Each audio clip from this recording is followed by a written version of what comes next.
Priatelia, turisti, cestovatelia, všetkým vám prajem pekný deň. Dneska ideme trošku netradične do môjho rodného okresu a ideme sa pozrieť na miesta, kde sa zhruba pred 2 mesiacmi udialo nepríjemná vec. Bolo tu zemetrasenie, určite ste o tom počuli. No a ideme sa pozrieť, ako to vyzerá v týchto dedinkách okolo Domaše a na hranici Vránovského a Stropkovského okresu, takže poďme na to.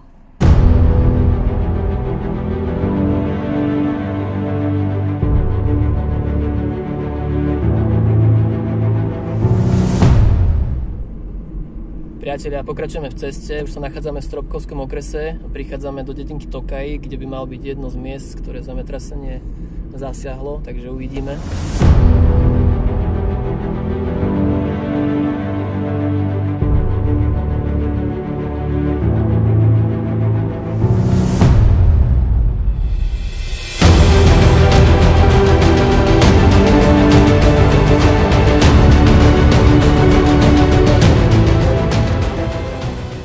Nachádzame sa práve pred pamätníkom, ktorý je spomienkou na padlých z druhej svetovej vojny.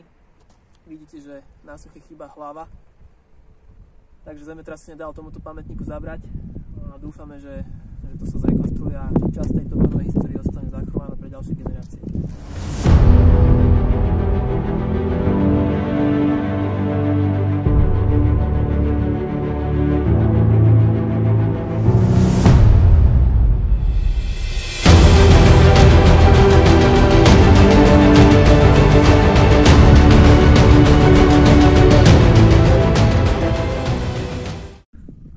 Priatelia, práve sa nachádzame na mieste Tokajskej tragédie, ktorá sa odohrala 19.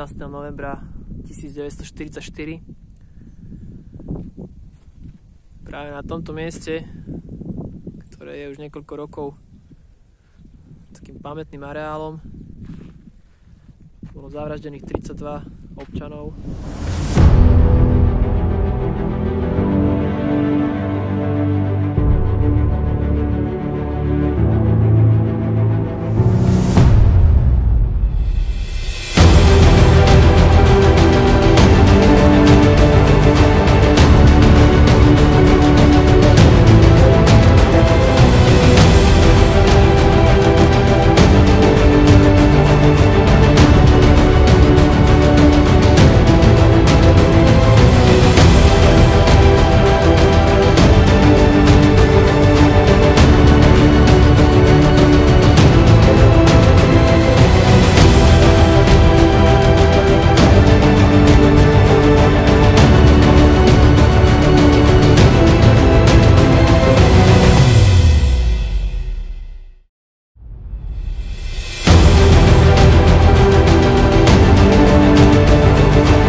Nachádzame sa kúsok za dedinkou Rafajovce. Práve na týchto miestach sa nachádza prameň, s ktorým sa viaže zaujímavá legenda alebo príbeh. Údajne na týchto miestach išiel nejaký slepý človek, ktorý keď sa napil tejto vody, tak získal naspäť zrak. No a veriaci potom z toho spravili pútnické miesto.